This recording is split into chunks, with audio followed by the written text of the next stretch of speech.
इनसे रिलेटेड जो भी आप लोगों के माइंड में आ रहे हैं आप पूछ सकते हैं। जन मैम पहले क्वेश्चन आपसे कि मतलब अभी जो मैं तैयारी कर रहा हूँ, नीट का तैयारी कर रहा हूँ, तो इंग्लिश सीखने के लिए उतना टाइम नहीं मिलता है कि मतलब पढ़ाई छोड़ के अगर मैं इस चीज़ पे ध्यान दूँ ना तो उस पढ़ाई पे फिर मेरा वो चला जाता है, मतलब कम आने लगता है मार्क्स वगैरह वगैरह। तो ये कॉन्फिडेंस लाने के लिए कि जैसे आगे नीट अगर पास हुआ तो फिर एमबीबीएस की सीट में वहाँ तो इंग्लिश काफ़ी सारा नेसेसरी है, तो उस चीज़ को कैसे मतलब बिल्डअप करूँ कि मैं तो हाँ मुझे अब आगे कि मैं अब जाके हमारा वहाँ पे जाके ये नहीं होगा, हेजिटेशन मुझे नहीं होगी बोलने के लिए, तो इस चीज़ को मैं कैसे बिल्डअप करूँ? सबसे पहले तो इंग्लिश के लिए आपको अलग से टाइम निकालने की कोई ज़रूरत नहीं है, because English is a language, so please let's start treating it like a language instead of treating it like a subject. First of all let's remember this.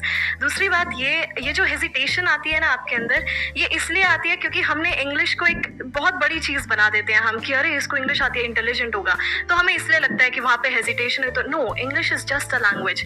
एक लैंग्वेज को सीखने के लिए आप सबसे पहले क्या करते हैं? आपने हिंदी को सीखने के लिए क्या किया?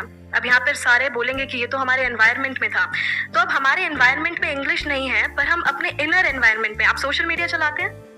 यस, तो सोशल मीडिया पे हम काफी सारे रील्स देखते हैं, काफी सारे पेजेस को फॉलो करते हैं, so start watching all of those in English. शुरू में आपको दिक्कतें आएंगी समझने में कि ये क्या बोल के चला गया, but if you gonna encounter those things again and again. Hindi कैसे सीखी हमने? हम उन चीजों को बार बार सुनते रहे, हमें वो चीजें पता लगने लगी कि किस सिचुएशन में हम कौन सा वर्ड यूज कर रहे हैं, किस सिचुएशन में हम कैसा सेंटेंस यूज कर रहे हैं। तो इसी तरीके से आपको इंग्लिश सीखना है, तो स्पीकिंग के लिए you have to listen more and more.